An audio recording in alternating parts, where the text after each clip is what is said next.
नमस्कार। एक्सक्लूसिव खबर पर आज का विश्लेषण लेकर मैं हूं विजय।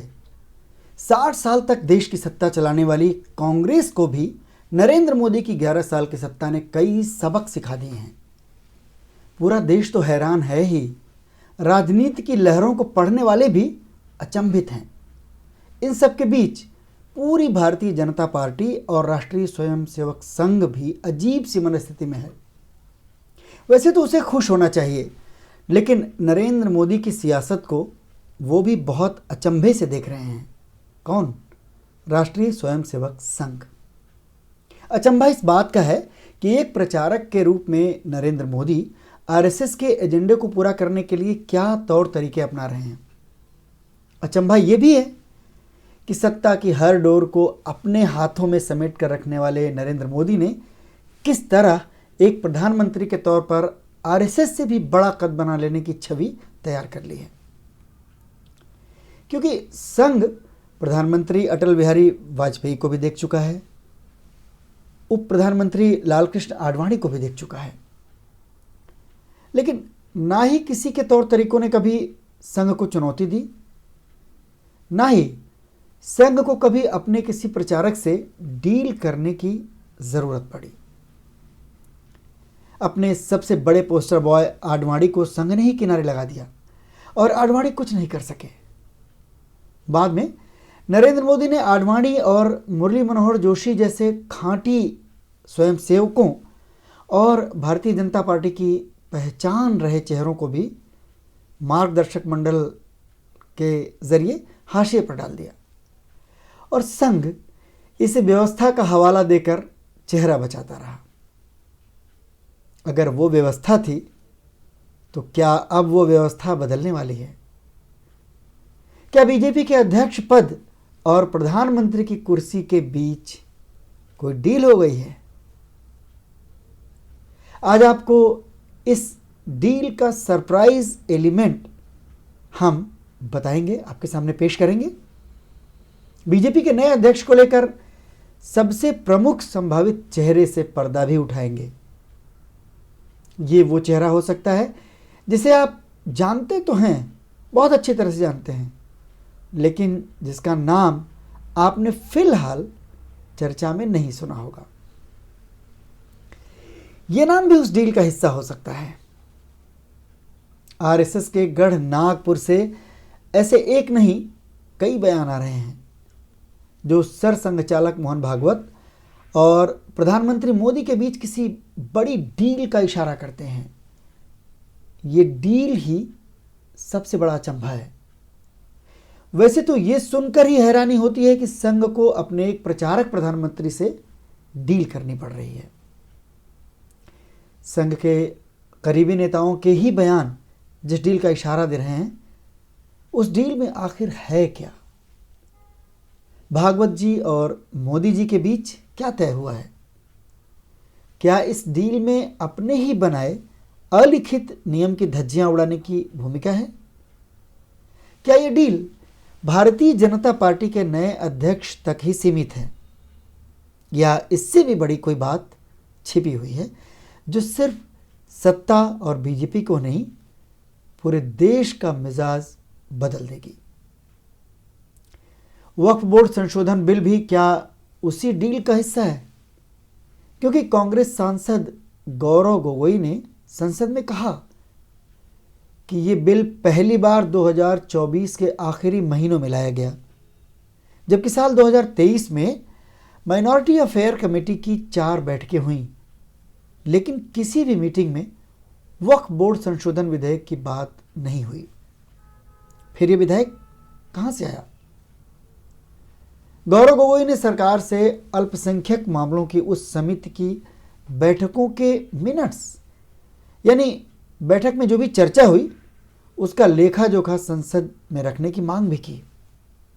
यह अपने आप में एक बड़ा सवाल है, लेकिन मौजूदा सत्ता में ऐसे एक नहीं दर्जनों सवाल हैं जिनके जवाब मिलने की कोई उम्मीद नहीं है। आरएसएस की सोच और उसके प्रचारक की सत्ता पर राहुल गांधी यही सवाल उठाते हैं कि लोकतंत्र खतरे में है, क्योंकि यहाँ जनता के सवालों का जवाब नहीं है, जनता का ख्याल नहीं है, कोई सहभागिता नहीं है।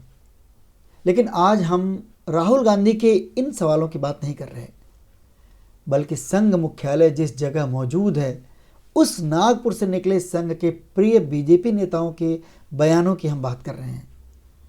बयानों से निकल रहे इशारों को समझने की कोशिश कर रहे हैं।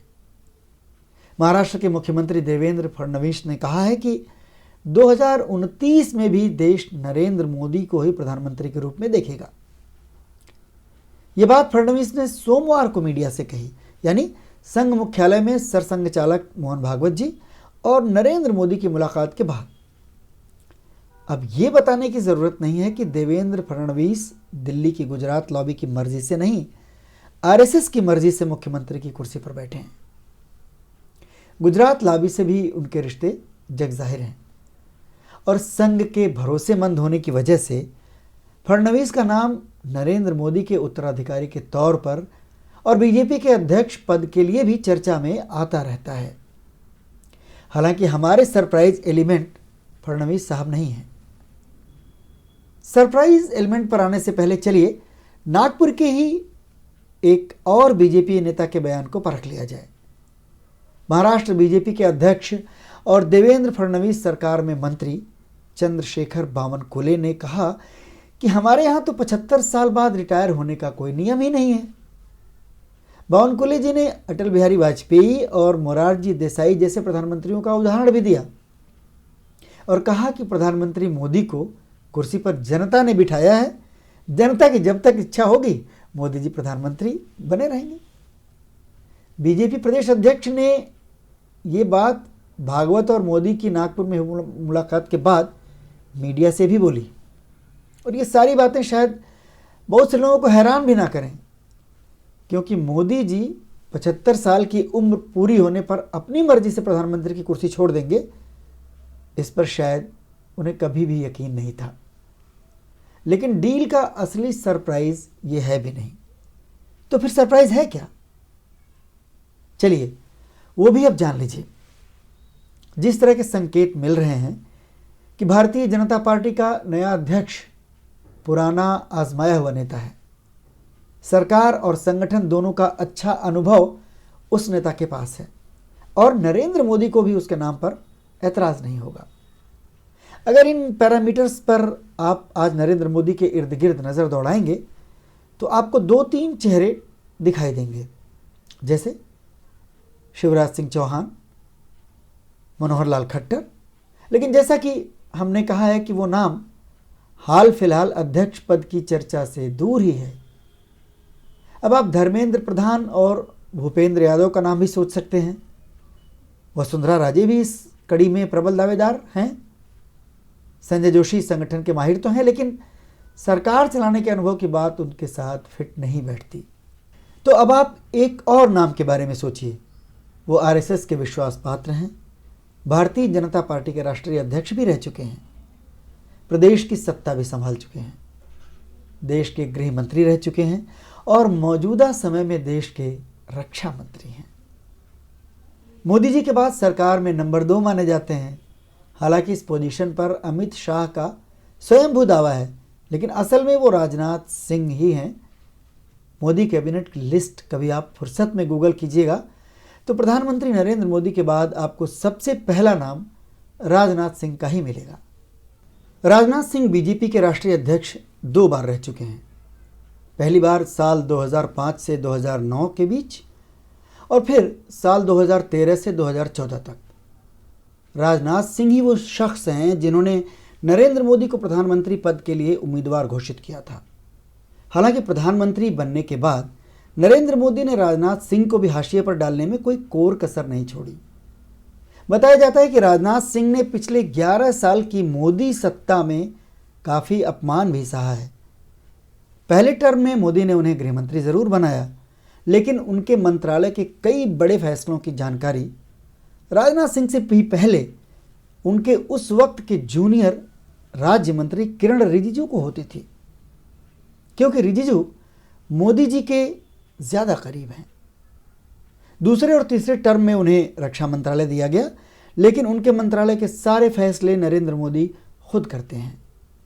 विदेशों में जाकर तमाम रक्षा डील मोदी जी ने खुद की, यानी राजनाथ सिंह हाशिए पर ही हैं।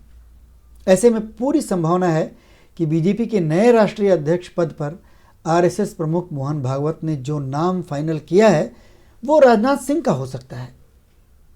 उनके तीसरी बार अध्यक्ष बनने के लिए अगर भारतीय जनता पार्टी के संविधान में कोई बदलाव भी करना पड़े तो वो कोई मुश्किल काम नहीं।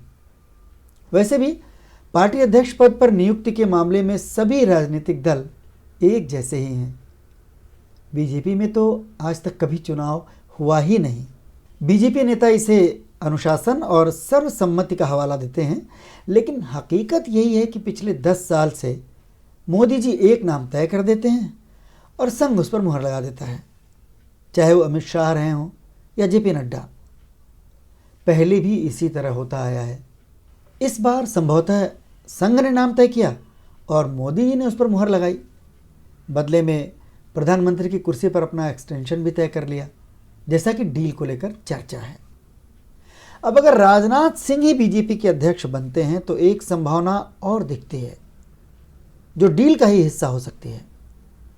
एक तो ठाकुर बिरादरी और दूसरे उत्तर प्रदेश से आने वाले एक कद्दावर नेता को राष्ट्रीय अध्यक्ष बनाने से नरेंद्र मोदी को यूपी के मुख्यमंत्री योगी आदित्यनाथ को किनारे लगाने का रास्ता भी मिल सकता है, क्योंकि राजनाथ सिंह के जरिए वो ठाकुर लॉबी की नाराजगी को सेटल कर लेंगे। नरेंद्र मोदी और उनसे भी ज़्यादा अमित शाह लंबे समय से योगी को मुख्यमंत्री पद से हटाना चाहते हैं। ये बात किसी से छिपी नहीं है। इसके पीछे शाह और योगी की अदावत भी है और उत्तर प्रदेश के जातीय समीकरण भी हैं। नरेंद्र मोदी किसी ओबीसी या दलित को मुख्यमंत्री बनाना चाहते हैं ताकि अखिलेश यादव के पीडीए और राहुल गांधी के जाति जनगणना के मुद्दे को कमज़ोर कर सकें। 2024 में राहुल और अखिलेश के इसी गठजोड़ ने मोदी जी को दिल्ली में बैसाखियों पर ला दिया।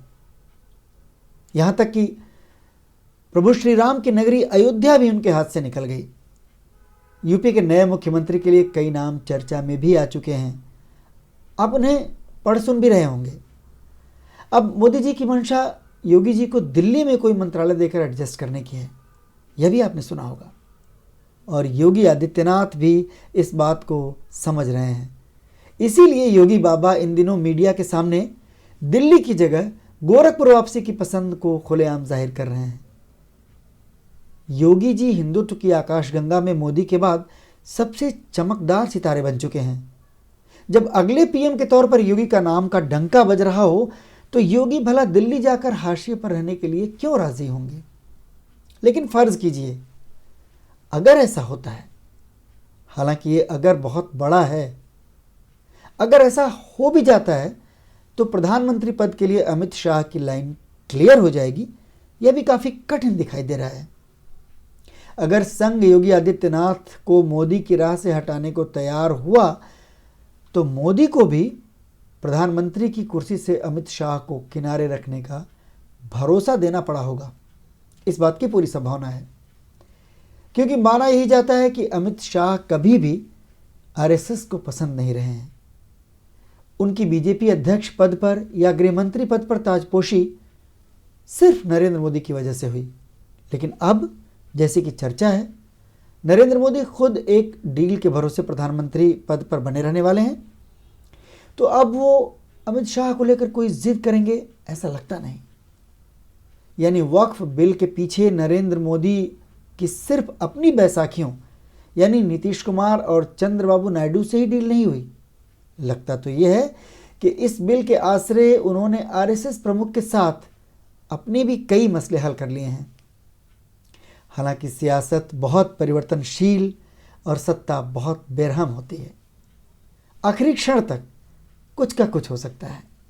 इसलिए बीजेपी अध्यक्ष पद पर औपचारिक ऐलान के उस आखिरी क्षण का इंतजार करना ही होगा। 4 अप्रैल को संसद का बजट सत्र खत्म होने के बाद किसी भी वक्त इसका खुलासा हो जाना है। इस वीडियो पर आपकी प्रतिक्रियाओं और टिप्पणियों का इंतजार रहेगा। आशा है आपने चैनल को सब्सक्राइब कर लिया होगा। बहुत बहुत धन्यवाद।